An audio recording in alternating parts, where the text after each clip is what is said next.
កំពុងឆ្នាំងខ្នងភ្នំកងរៃទេសភាពខៀវខ្ចីមើលពីចំងាយទេសចរចំណាំងទៅលំហែកាយរីករាយសប្បា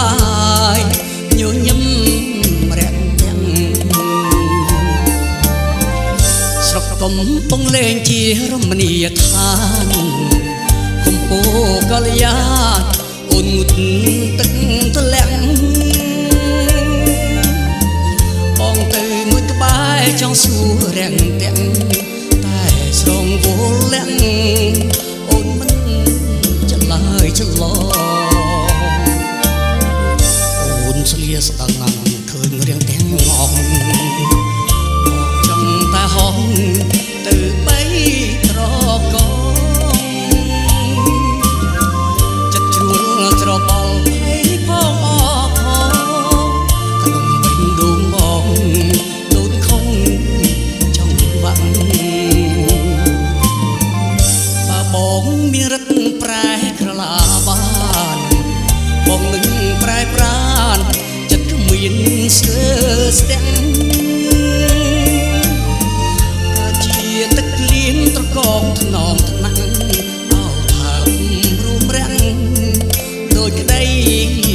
ប្រាថ្នា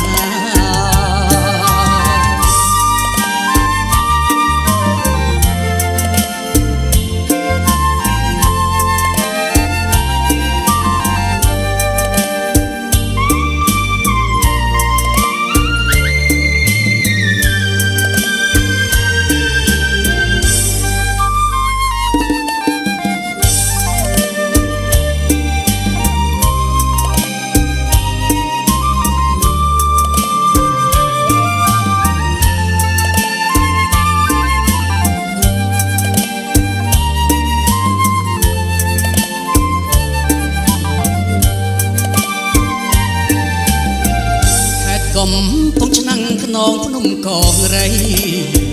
ទេសភាពខៀវខ្ចីមើលពីចំងាយ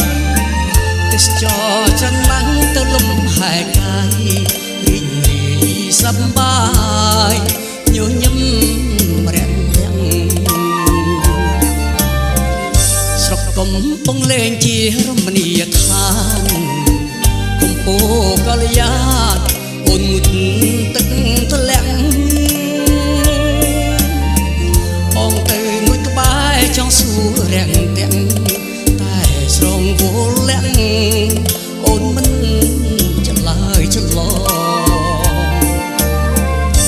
អូនស្លៀកស្ដាំណាស់ឃើញរាំងទាំងងង